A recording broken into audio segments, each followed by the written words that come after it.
esta hermosa conferencia que estaremos dando inicio en el día de hoy. Un aplauso para ustedes. Y agradecemos su participación y compromiso, como siempre, que han tenido ante el partido. Presentamos directamente a la mesa principal, los que nos acompañan en esta mañana. A lo que llegan los demás está Alcibiades González, nuestra presidenta del partido María Elena Pérez. Nos acompaña de manera especial el señor y conferencista Rafael Cerulle, nuestro Germán Díaz Nini, presidente provincial. Y como ya mencionado, también está con nosotros Manuel, que es el presidente de Boca de Mao del partido. Más adelante se continuarán agregando las demás personas, pero mientras tanto, para aprovechar el tiempo, vamos a dar inicio a la agenda de hoy. Vamos a iniciar poniéndose de pie con el lema del partido. La cuenta de 3, 1, 2, 3.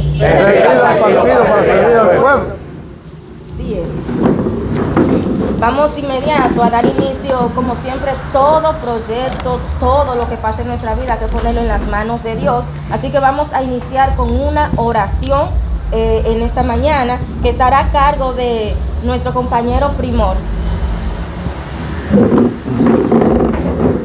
Gloria a Dios. Buenos días. Buenos días. Que Dios le bendiga a todos. Amén.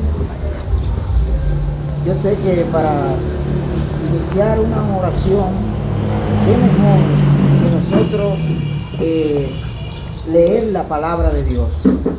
Y en esta mañana le vamos a estar dando lectura a la palabra del Señor en el nombre del Padre, del Hijo y del Espíritu Santo. Vamos a leer en el Salmo 46. Dios es nuestro amparo y fortaleza, nuestro pronto auxilio en las tribulaciones. Por tanto, no temeremos aunque la tierra sea removida y se traspasen los montes al corazón de la mar, aunque bramen y se turben las aguas y tiemblen las naciones a causa de su braveza, del río y sus corrientes alegrarán la ciudad de Dios, el santuario de la morada del Altísimo. Dios está en medio de ella y no serás conmovida. Dios la ayudarás a clarear la mañana. Blamaron las naciones y titubearon los reinos. Dios en su voz derritió la tierra. Jehová de los ejércitos está con nosotros. Nuestro refugio es el Dios de Jacob.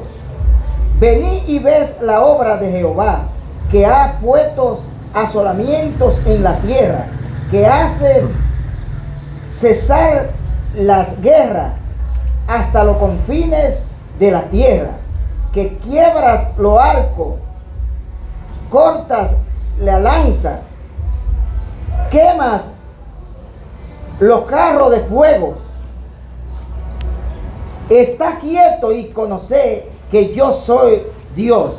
Seréis enaltecidos entre las naciones, exaltado seréis en la tierra. Jehová de los ejércitos está con nosotros. Nuestro refugio es el Dios de Jacob. Señor Dios y Padre de misericordia, en este momento, Señor, le presentamos esta conferencia. Le presentamos, Señor, al ingeniero que va a exponer, Señor, esta conferencia. Padre, úselo de manera especial. Padre, sature cada mente, cada corazón de cada uno de los que estamos aquí, para que podamos, Señor, poder absorber el extracto, Señor, de esta conferencia. En el nombre del Padre, del Hijo y del Espíritu Santo. Amén. Gracias. Bien, muchas gracias. Eleuterio Primor, un miembro muy valioso del partido que siempre ha estado dispuesto a trabajar como todos los que estamos aquí. Inmediatamente vamos a continuar con las palabras de bienvenida que van a estar a cargo de nuestro presidente provincial, el licenciado Germán Díaz. Un aplauso para él. Señores, muy buenos días. Como siempre vamos a ser breves. Queremos darle la bienvenida al ingeniero Rafael Cerulle por esta disposición de venir a llevarnos conocimiento en un día tan especial, día del natalicio del profesor Juan Bosch y día del maestro. El profesor Juan Bosch es un referente ético en todos los ámbitos de la vida que le tocó en su trayecto vivir. Un referente ético en la política, un referente ético en la literatura y un referente ético también en su vida familiar. Y en ese sentido, nosotros nos congratulamos como partido por la organización de esta actividad, esta magna actividad, debo llamarla, que está organizada por el Comité Municipal General Coronel Fernández Domínguez. Creo que fue póstumamente ascendido a general Fernández Domínguez. Mena, ¿no verdad? Póstumamente ascendido a general. De manera, compañeros y compañeras, que este esfuerzo, esta actividad, la primera de un organismo del partido después de las elecciones, anoten eso, dice que la ebullición, que la conciencia del partido nace aquí en el municipio de Esperanza. Con esta palabra le damos la bienvenida al compañero Rafael Cerulle, pero quiero resaltar con un fuerte aplauso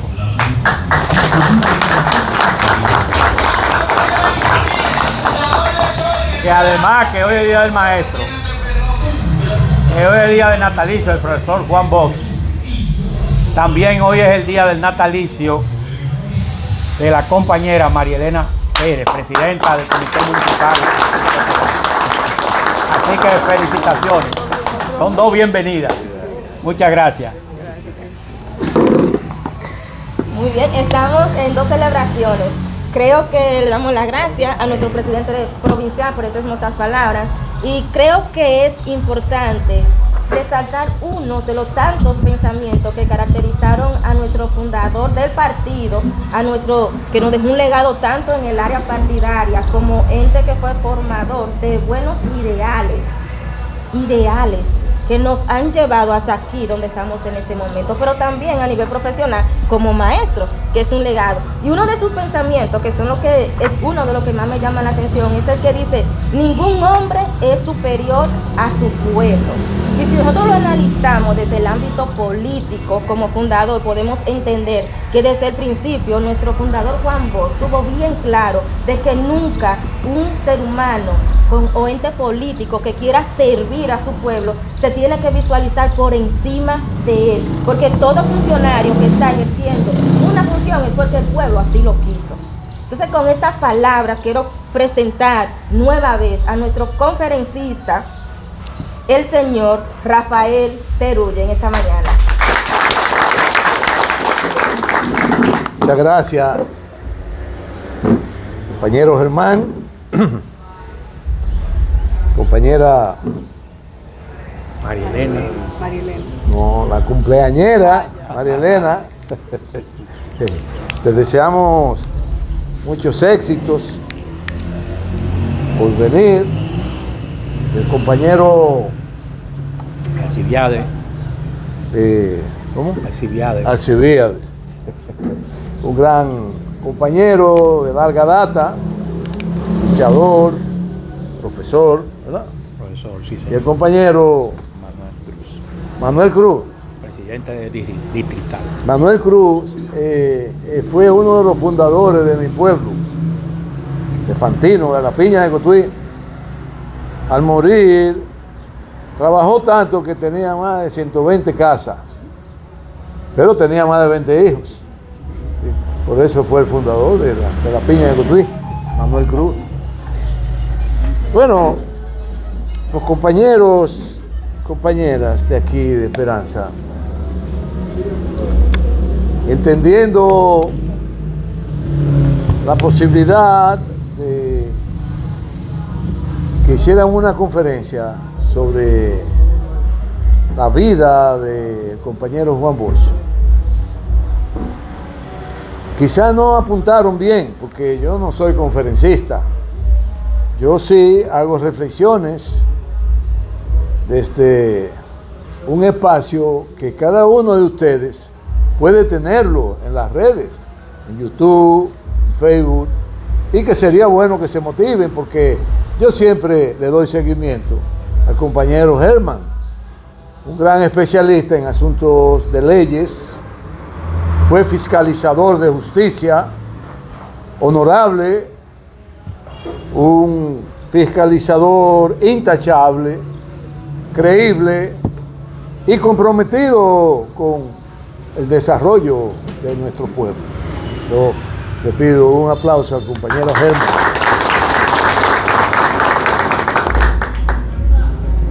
Luchador indoblegable, no se dobla ni se raja. Y tenemos muchos así, muchos. Ustedes son la prueba palpable de ello. Bueno, hablar de Juan Bosch, aquí es un poco complicado porque aquí tenemos, cada uno de ustedes conocen esa majestuosa obra. Y la mayoría lo dominan, literaria.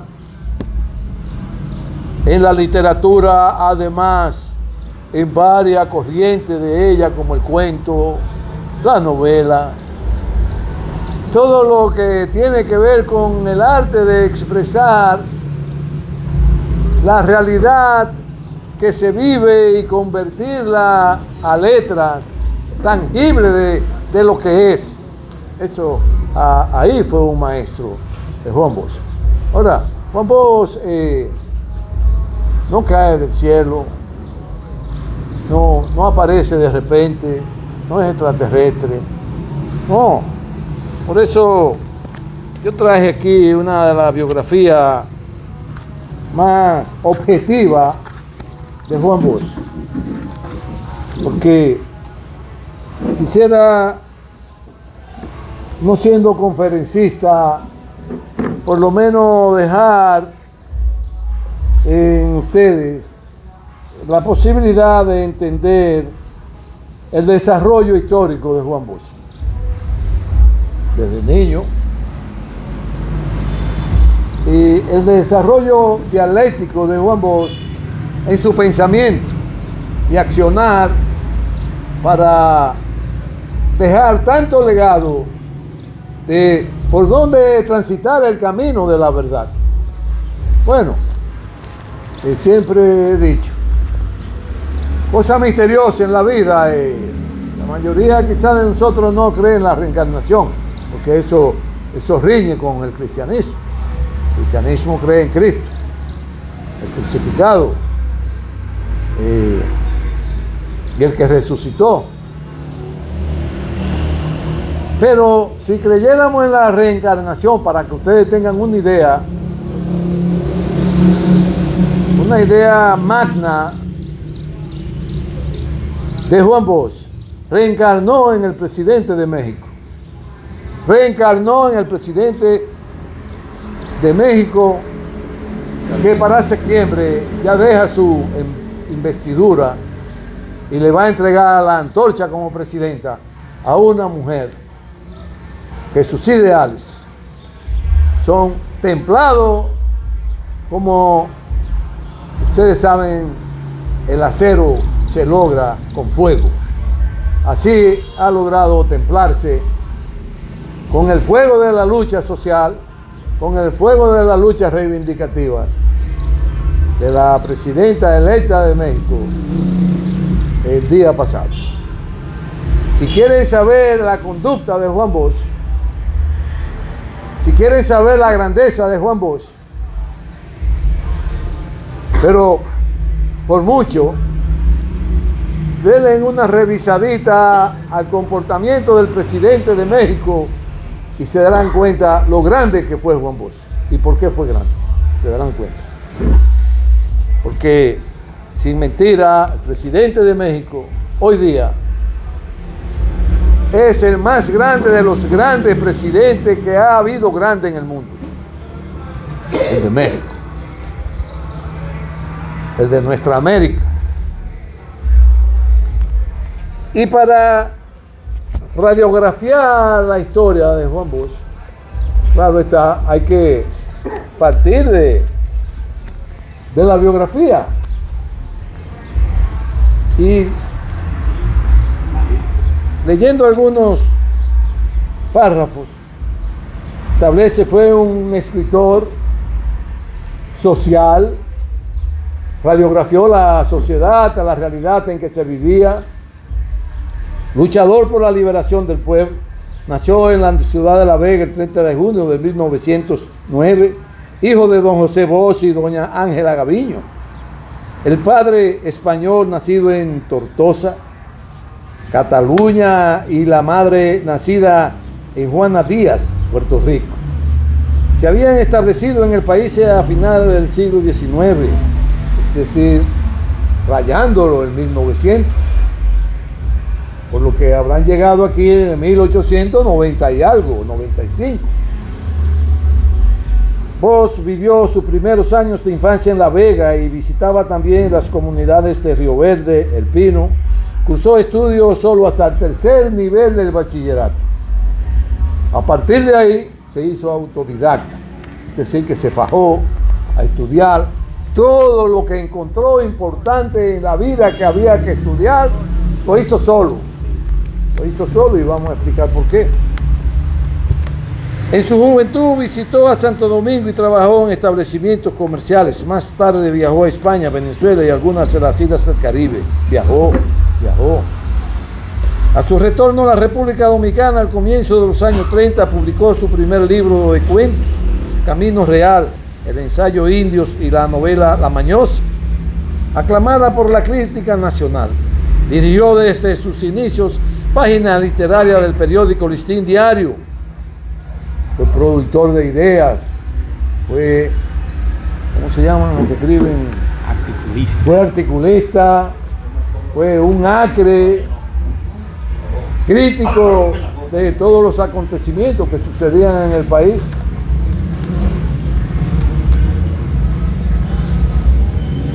Y en el cual también se perfiló como un auténtico ensayista y crítico de arte.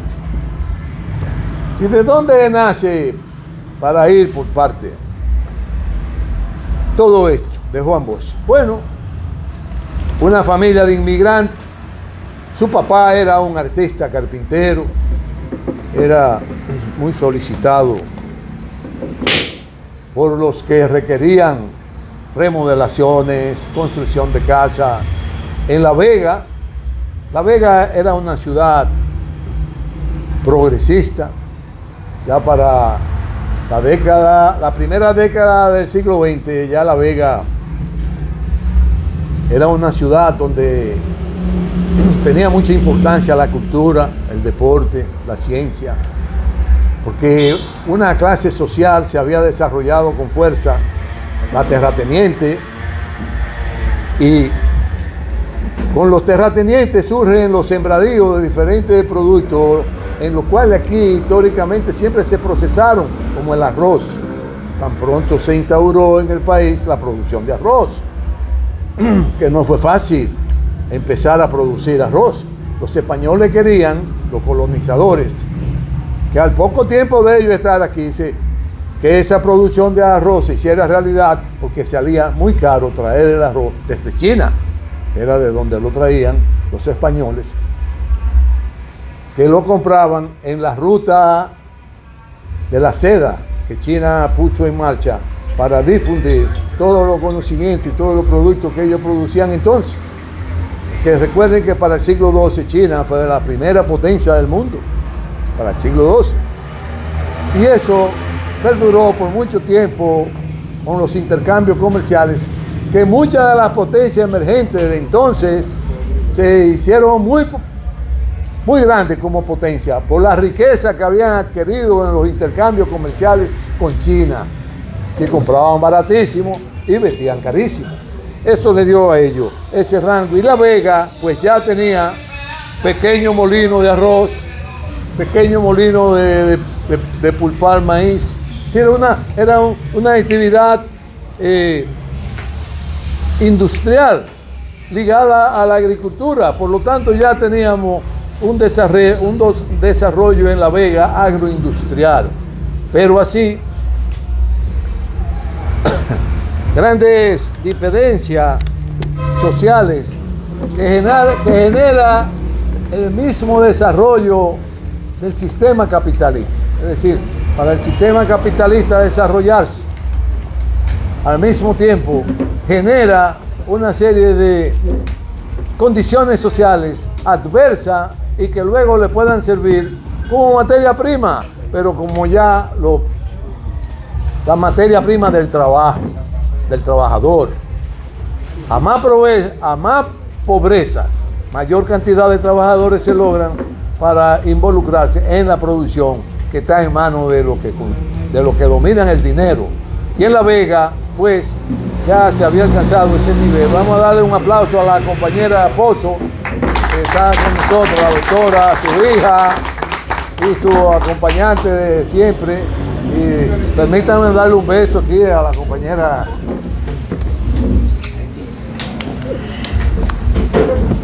Aquí dice que hay una cumpleañera, ¿cuál es? Hay que felicitar a la cumpleañera. Sí. Gracias. Bueno, pues ya establecido en La Vega ese matrimonio de inmigrantes, nace Juan Bosch como uno de los miembros de dicha familia.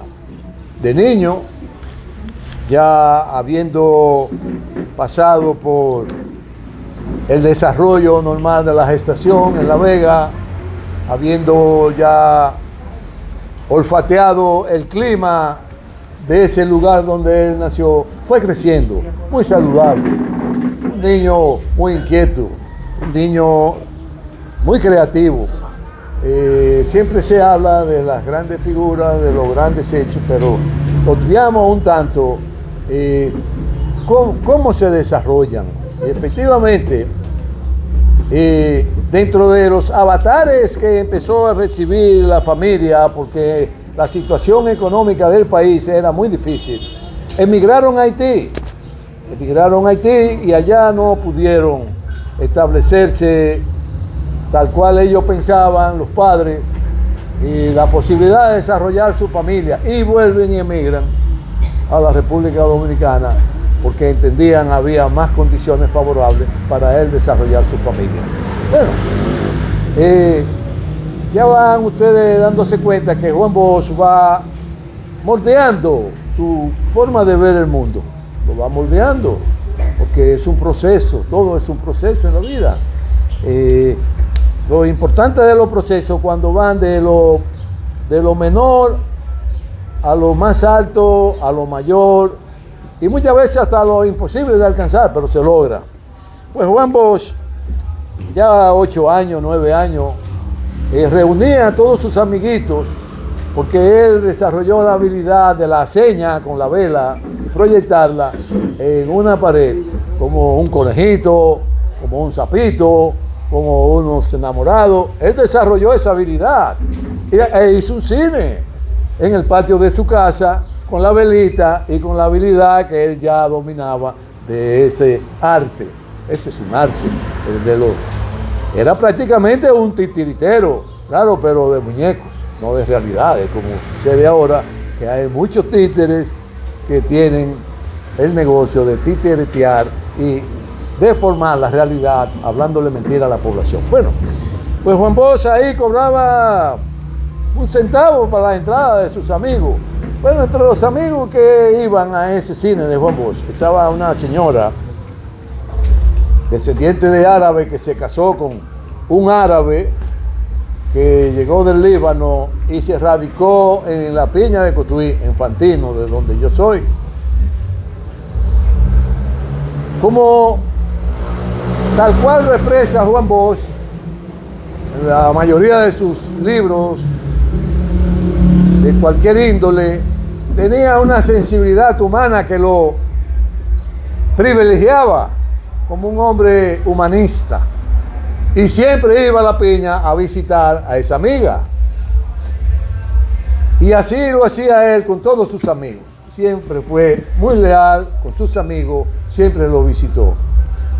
Pero a raíz del cine se dio cuenta de las habilidades que tenía para escribir. Y empezó a escribir. Y así es como empiezan los grandes escritores en su casa, sin importar el grado en lo que tiene que ver con la educación que recibe en la escuela, en la casa. Ellos van generando ideas que la van expresando en la escritura. Bueno, es como un gran electricista. Un gran electricista, a lo mejor no tiene que ser ingeniero, no tiene que ser maestro, pero tiene la habilidad de conectar cosas y prender una bombilla. Sin muchas dificultades, y ustedes conocen a muchísima gente así. O que tú tienes el carro con un defecto y ya ellos en el encendido se dan cuenta. Pues Juan Bosch, en lo humano, se daba cuenta de todo lo que acontecía desde muy temprana edad. Por eso empieza a escribir y a hacer cuentos sobre cómo vivían las personas pobres, cómo eran maltratadas las personas pobres, cómo la involucraban en la producción, ya sea en la finca, en el colmadón, en la tienda, y cómo los dueños de los medios de producción se aprovechaban de la ingenuidad, de la pobreza y lo maltrataban. Ya Juan Bosch había tomado el pulso de esa situación y por eso Juan Bosch da en los futuros años de su juventud, ya a los 22 años, Juan Bosch escribía sobre esa vivencia que había en la sociedad dominicana, de las dificultades, de las contradicciones que se generaban entre los pobres y los ricos, porque había poca clase media. O usted era terrateniente o usted era el encargado de la finca, como obrero, como empleado,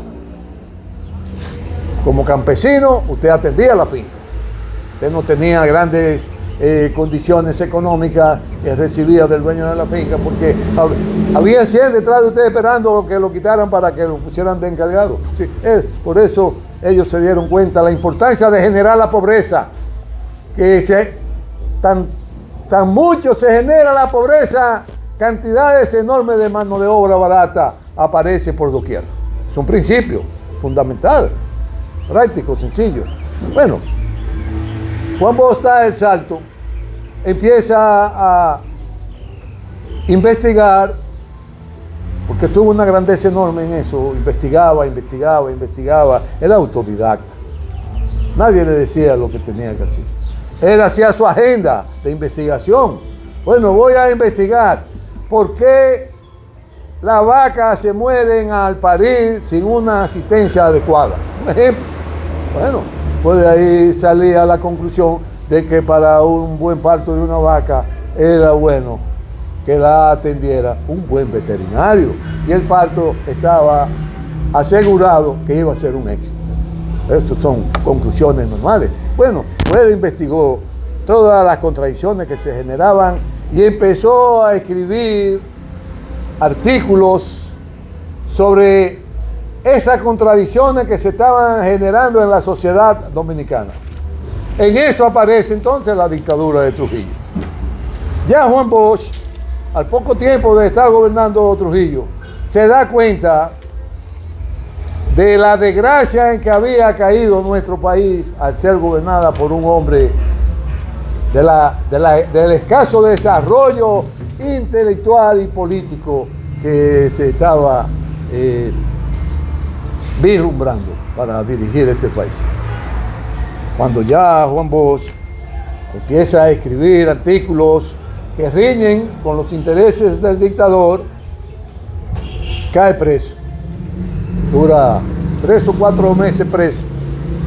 Claro, vuelvo y les repito, La Vega era un pueblo de mucha influencia en el país. Ya había alcanzado un nivel cultural bastante desarrollado, nivel productivo bastante desarrollado, familias poderosas, dueñas de grandes extensiones de tierra. Y Juan Bosch era un hijo de ese pueblo, que había alcanzado un desarrollo en el conocimiento, fruto de la vivencia desde niño hasta la juventud que realizó en ese pueblo. Y todo el mundo de ese pueblo habló con Trujillo, con su influencia, para que ese joven lo soltara. Bueno, sueltan a Juan Bosch. Sigue Juan Bosch en la tarea de seguir escribiendo ensayos políticos, ensayos filosóficos de la vida, y como bola de humo, porque era un hombre tan visionario, tan certero en lo que pensaba y que sucediera, sabía que no iba a durar mucho tiempo sin que Trujillo lo llamara. Efectivamente, recibe la noticia de que Trujillo quería que él fuera diputado, porque así era que elegían los diputados, con el dedo de diputado, de senador, es alcalde y usted es. Pero hoy no es diferente, porque hoy, como en Estados Unidos, son las corporaciones los que deciden quién es diputado, quién es senador, quién es presidente. Idéntico, porque nosotros somos, tal cual lo retrató Juan Bosch, una copia prácticamente exacta de la forma de vida de Estados Unidos, porque cuando a ellos le dan neumonía, aquí la gente se muere, decía Juan Bosch, era la grandeza. Bueno, entendiendo que él no iba a trabajarle a Trujillo, emigró, se fue a Cuba. Ahí conoció a Hostos, ahí da un salto Juan Bosch. Juan Bosch se adentra en el pensamiento crítico de los intelectuales más desarrollados, más progresistas de América Latina, que estaban expresados, podría decirse, en el pensamiento de Hostos. ¿Verdad, profesor? Y Hostos, él aprendió tanto de Hostos organizando todos sus escritos, porque en ese fue su primer trabajo en Cuba, organizar los escritos de Hostos y publicarlos.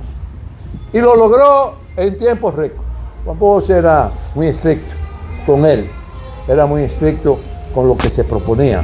Juan Bosch tenía una visión clara de por dónde era el camino a seguir. Bueno, ya viéndose relacionado con la crema innata intelectual que creían en la democracia y que luchaban por la democracia que se entendía era por donde debían desarrollarse nuestros países. Y conoce esa crema innata y adquiere un desarrollo en lo político muy importante, al extremo de que, teniendo las relaciones con los políticos más avanzados que tenía Cuba entonces, para cuando tenían procesos electorales, llamaban a Juan Bosch para que lo asesorara. Igualmente en Costa Rica, en Puerto Rico, en Venezuela. Juan Bosch tenía una gama de amistad en el orden intelectual, en el orden cultural, en el orden filosófico, que el esfuerzo que él hacía para aprender era mínimo, porque la vivencia lo enseñó a tener un dominio de la realidad. Bueno, en esos años entonces, ya avanzado, funda el PRD. Tenemos que ir dando saltos, porque es un tema muy complicado, muy largo, ¿verdad? Es una figura que hay que aprender demasiado de ella. Y yo sé que aquí hay personas que saben mucho más que yo de Juan Bosch. Yo lo sé, estoy convencido de eso. Pero tengo que tener mucho cuidado. Para no errar, para no hablar mentira. Bueno, Juan Bosch, ya con esa formación de los procesos democráticos que había alcanzado, funda el PRD. En 1939, eso de todo conocido. Bueno, su lucha fue tan intensa que más adelante entonces organiza una invasión contra Trujillo. La invasión fracasó porque la barcaza en que venían colapsó, en la que venía Fidel Castro. A Fidel Castro lo convenció. Cayó confite. Fidel Castro, Juan Bosch lo convenció, un joven lo más probable que entre 17 y 18 años, no más de ahí. Joven inquieto, ya ustedes saben la historia de Fidel Castro. Bueno, al fracasar cayó confite. Ya para el año finales del 59, 60, le manda una carta al dictador diciéndole más o menos esto: mire, usted está a tiempo de desistir de seguir gobernando. Ya su tiempo pasó. Usted no puede seguir maltratando a su pueblo. No puede seguir hundiendo en la miseria, en la ignorancia y en la ignominia a su pueblo. De lo contrario, oiga lo que le voy a vaticinar. De usted no declinar a la presidencia, la sangre va a correr por doquier en República Dominicana por la testarudez suya de no renunciar a la presidencia porque ya el pueblo no lo quiere. Bueno, y efectivamente no quiso renunciar. ¿Y qué pasó? Rodó la sangre por doquier aquí. Hasta el 61, 62, habían crímenes por donde quiera porque sucedía un gobierno hoy, mañana había otro gobierno. Pero era una estabilidad enorme. El pueblo estaba muy erizado. Claro, el pueblo... Oigan lo que les voy a decir. Que mucha gente oyen hablar y uno mencionar las élites, mencionar el imperio del norte, si el que nos gerencia a nosotros, es el gerente de todo lo que se hace aquí, el imperio. Para salir de Trujillo fue con la determinación del imperio de salir de Trujillo y utiliza un órgano de inteligencia adscrito al Departamento de Estado que se llama Servicio de Inteligencia Americano, la CIA. La CIA es quien organiza el asesinato de Trujillo. Ya la mayoría de ustedes eso lo saben. Todos los dominicanos están en contexto. Pero para dar un salto y avanzar, para el 62 que llega a Trujillo, luego del asalto que hubo al proceso electoral, del salto que hubo, del ajusticiamiento del dictador a el proceso electoral que se instauró aquí. Juan Bosch, con la experiencia, con el conocimiento, con el dominio de la sociedad, entendió perfectamente cuál era el camino que había que decirle al pueblo para transitarlo y tener éxito y tener progreso y tener desarrollo y tener sobre todo bienestar con equidad. Es decir, bienestar para todos. Ya Juan Bosch pensaba así. Claro, Juan Bosch era un demócrata burgués. Juan Bosch, en su pensamiento, era un demócrata burgués. No vayan a creer que era un comunista. No. Bueno, ya habiendo ganado el proceso electoral con la mayor cantidad de votos posible hasta esa fecha, empieza a gobernar sobre la base de sus perspectivas, de sus convicciones, de sus ideales, de acuerdo a lo que él pensaba entonces, para que el pueblo alcanzara mejores formas de vivir. Cuando ustedes encuentran una persona, un hijo, encuentran un amigo, encuentran que Juan Bosch no supo gobernar, Oye, ¿y por qué lo tumbaron? ¿Pero por qué lo tumbaron? Porque en 7 meses, de 125,000 obreros que había en este país, se llegó a 450,000 obreros.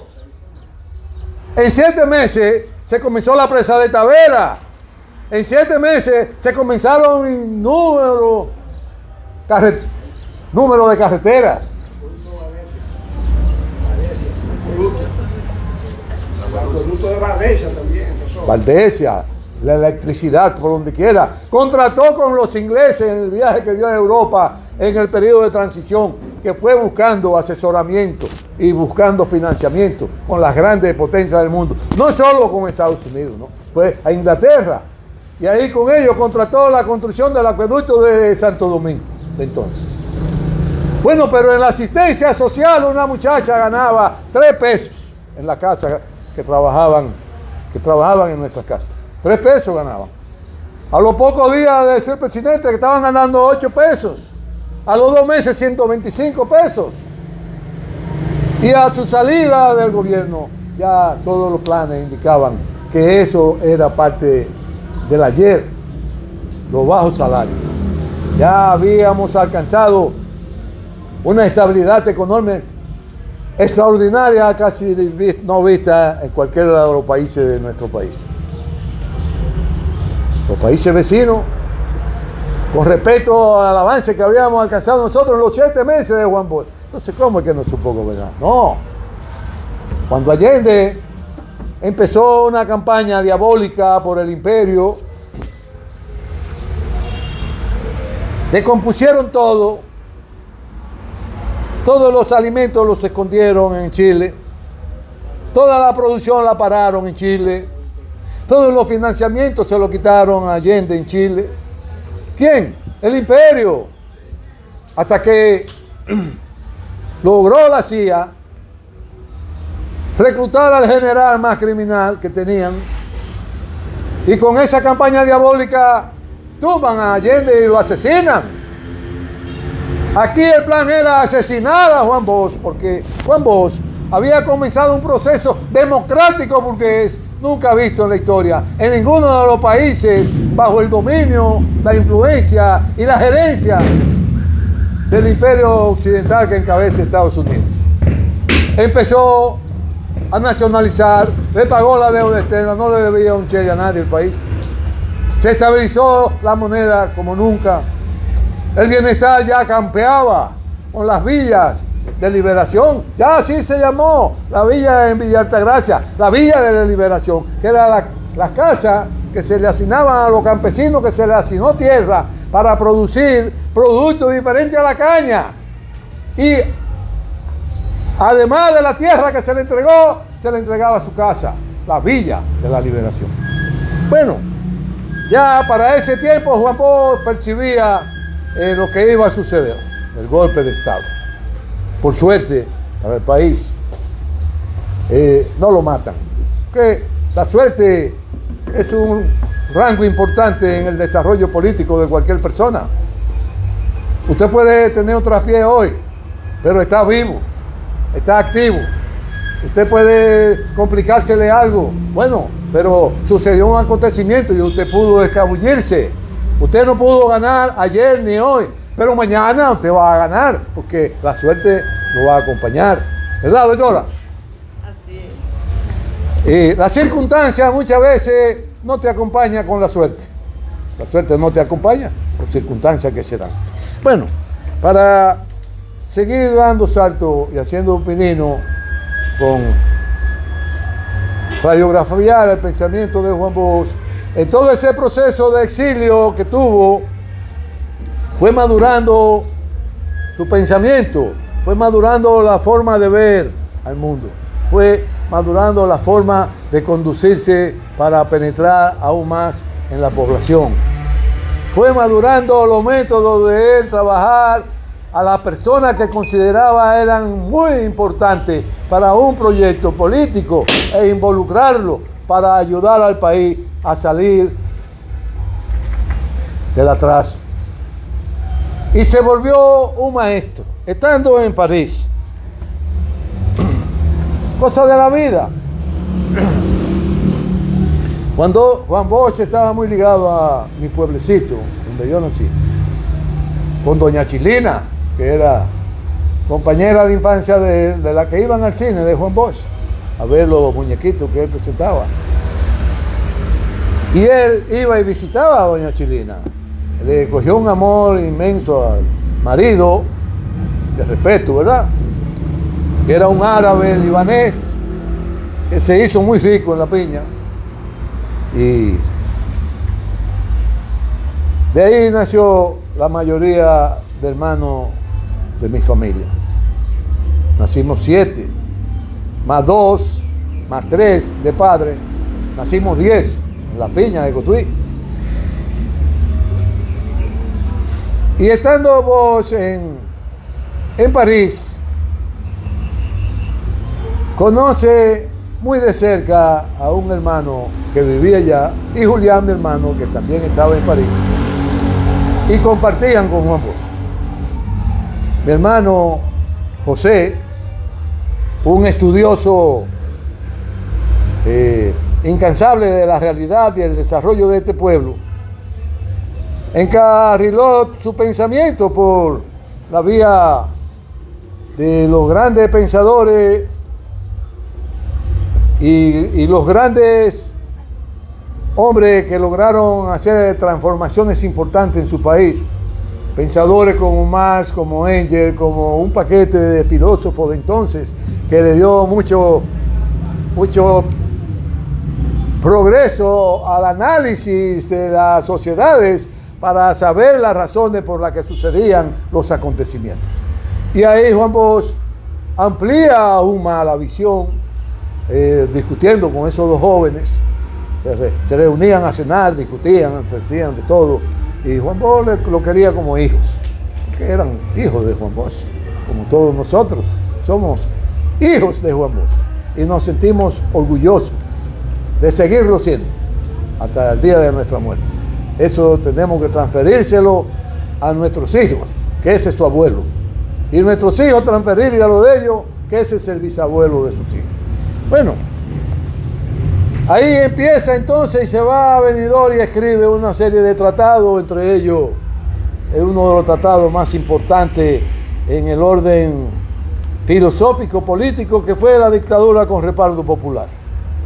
Ya Juan Bosch había entendido que por la vía democrática burguesa no iba a ser posible alcanzar a lograr este país un desarrollo, que un gobierno que se orientara por ahí iba a ser siempre sujeto a ser sometido a la voluntad del Supremo del Imperio. Ya él tenía claro ese asunto. Lo que no había logrado todavía en la madurez de la transformación, en lo dialéctico de su pensamiento, cuál iba a ser el camino. Y entendió de manera clara que el marxismo-leninismo, que era una corriente filosófica en cuanto a lo ideológico, aquí no iba a ser viable, porque era un país, primero, muy católico, un país con unas relaciones muy estrechas entre las diferentes clases sociales. Y una muchacha, una señora, un joven que trabaja en una casa, o se cría en una casa, como decimos, llega a ser hermano y hijo de los dueños de la casa. Esto en cuanto a las relaciones humanas, aunque en las relaciones económicas no. Siempre los salarios eran muy deprimidos. Bueno, Juan Bosch entonces decide y viene al país siendo aún el presidente del PRD. Viene con una mentalidad suave, dinámica, intrépida, deseosa de enseñar, deseosa de producir acontecimientos en que en el orden político cada uno de nosotros que estuviéramos al lado de él adquiriera una formación importante para seguir adelante.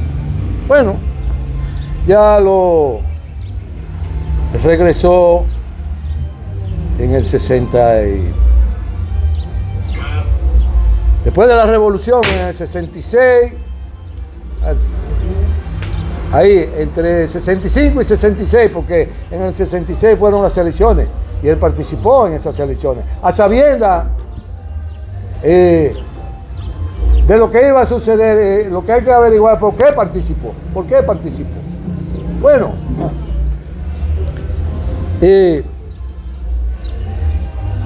plantea en el Comité Ejecutivo del PRD la importancia y la trascendencia de empezar a formar políticamente a la militancia del partido. Bueno, pero el primero que se opuso a eso fue Peña Gómez. Peña Gómez era muy dubitativo. Claro, lo vendieron como un gran líder. Y hay que saber quién lo vendió como un gran líder. Hay que averiguar quién lo vendió. Y se van a dar cuenta que lo vendió el imperio. Porque ¿qué le interesaba al imperio? Dividir al PRD. Aniquilar a Juan Bosch. Quiero que sepan que a la fecha de que le estoy diciendo, voy a dar saque para no cansarlo mucho. Ya el imperio había invertido en desacreditar a Juan Bosch como político, como hombre entregado a los mejores intereses de su patria. Decenas y decenas de cientos de millones de pesos, de dólares. Ya a la fecha. Pero eso no se paró ahí. Eso no se paró ahí. Eso comenzó cuando Láutico García, pero siguió cuando ellos empezaron a poner, a rodar en la opinión pública que Juan Bosch vendía a los chinos, que Juan Bosch era un ovejo, que Juan Bosch no tenía papá, ni mamá, ni familia.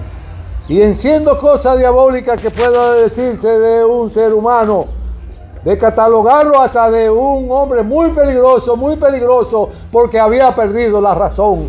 Eso lo hizo la CIA. Oigan, mira, la grandeza de Juan Bosch, su sapiencia, era un sabio, supo cómo enfrentar, cómo neutralizar y cómo derrotar esa campaña en contra de él. Y al darse cuenta que no puede formar la militancia del PRD, porque él entendía que lo único que podía salvarlo al PRD era formar su militancia para que no siguieran apoderándose de esa institución política los lúmpenes sociales, porque un lumpen social no es solo el tabarrón del barrio, no, cualquier valentino es un lumpen, cualquier valentino es un lumpen. Y no es un tabarrón de barrio, aparentemente, pero es un lumpen político. Bueno, y este país está lleno de eso. ¿O ustedes no lo saben? Ahora, ¿ustedes creen que esa campaña fue mentira? ¿Cuántos de ustedes creen que somos ladrones nosotros? ¿Cuántos de ustedes creen que muchos funcionarios de nosotros son ladrones? Claro que sí, que hay muchísimos que creemos que sí. Oye, fue una campaña tan apabullante, tan abrumadora contra la sociedad que nosotros en la almohada creemos que sí, que somos ladrones. No, compañero. Todo un guión para desarticular, destruir, hacer desaparecer y borrarlo, y me van a excusar la expresión, con cica de gato, al Partido de la Liberación Dominicana, del corazón del pueblo. Pero no van a poder, porque Juan Bosch nos enseñó cómo se evaden las agresiones para que no te destruyan, sin necesidad de tirar un tiro, solo con la sapiencia, con la sabiduría, con el conocimiento, con la madurez de entender los procesos. Claro, Juan Bosch nos enseñó, y no me dejan mentir los compañeros que son más o menos de mi camada, no me dejan mentir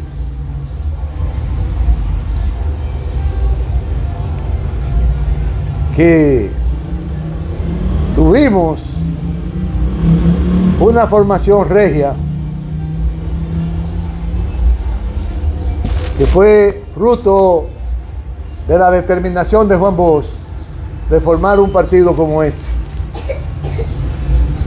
en el que nosotros tengamos la capacidad intelectual, política, de entender los procesos que se suceden en la sociedad. ¿Y quién está titireteándolo? ¿Quién está manejándolo? ¿Quién está asusándolo? Bueno, pues miren, para no perder el hilo, luego de Juan Bosch convencerse la imposibilidad de tomar el gobierno desde el punto de vista ideológico marxista-leninista. Quiero que sepan que Juan Bosch estudió de cabo a rabo, como dicen, el pensamiento de Ho Chi Minh. Se lo estudió, de cómo formó al Partido Comunista Vietnamita Ho Chi Minh, de cómo logró llevar Ho Chi Minh a liberar a Vietnam del dominio imperial de Francia, y cómo Ho Chi Minh previó la agresión norteamericana para destruir al Vietnam, porque ya le tenían miedo a China, como quisieron destruir a Corea. Señores, yo le estoy hablando de un imperio agresivo, y que hoy en día la situación en esa dirección es mucho más peligrosa para nuestro pueblo. Y ahí entendió entonces Juan Bosch, estudiando a Ho Chi Minh, que el camino nuestro era precisamente parir un partido, formar un partido con mucha entereza, con mucha formación, con una óptica clara, con un pensamiento bien definido de hacia dónde conducir el país. Y pare de ese vientre intelectual, de su imaginación, de su estructura mental, ya habiendo vislumbrando un acontecimiento muy apegado a la realidad dominicana y que pudiera ser exitoso. En esa gestación se fortalecen sus ideas y se le prende la bombillita y dice: lo que nosotros tenemos que lograr es la liberación nacional. La liberación nacional. Y muchos compañeros quizás piensan que Juan Bosch está hablando de coger un fusil, de irse para la montaña, de hacer diablura fuera de razones. No. Cuando él prende esa bombilla, entiende que tenemos que liberarnos del atraso social, del atraso intelectual, del atraso económico, del atraso en la salud, en la vivienda, en las oportunidades de trabajo, en buenos salarios, en tener equidad, en tener participación en los gobiernos y en el Estado, para que toda la sociedad avance y se quede atrás definitivamente el atraso. ¿Y qué es lo que es el atraso? La miseria, la falta de buenos salarios, la falta de buenos empleos, la falta de industria, la falta de producir un tornillito. Tenemos que empezar a producir industrialmente, aunque sea un tornillito, eso no lo producimos nosotros, un tornillito. Todo hay que traerlo de fuera, aquí. Y una de las razones del derrocamiento del gobierno de Bosch es por esa luminosidad de su pensamiento. Ya estaba dando los pasos agigantados para que se desarrollara en nuestro país con el oro, con la bauxita y con todos los minerales que posee nuestra nación, que son muchísimos, que hasta tierra rara hay aquí, para empezar a producir. Y que eso entonces determinara definitivamente el camino hacia el progreso. Y lo tumban. Entonces, lo tumbaron por inepto, lo tumbaron porque era un mal gobierno. No, lo tumbaron porque los intereses geopolíticos hegemónicos en el país y de la oligarquía criolla y de las élites económicas de nuestro país no querían un gobierno de progreso, de bienestar y de equidad para todos y cada uno de los dominicanos, porque lo que les interesa es tenernos subyugados. Ustedes no se han dado cuenta todo lo que hemos atrasado en estos 4 años de gobierno de las élites que hoy tienen la rienda del país. Y ustedes no han visto nada. Ustedes han salido por ahí a averiguar las mansiones que se han comprado a los días de hoy, la mayoría de los funcionarios de la provincia. Ustedes no han salido con una camarita. Salgan y nos indica el camino. La Liberación Nacional, y funda entonces en el 1973 el Partido de la Liberación Dominicana, que es el partido más fuerte, más poderoso, mejor estructurado y con una visión histórica de desarrollo de su pueblo como ningún otro pueblo de América Latina y de muchos países del mundo. Muchas gracias. Cuídense mucho. Y el tiempo apremia. Ahora le toca a usted. Gracias.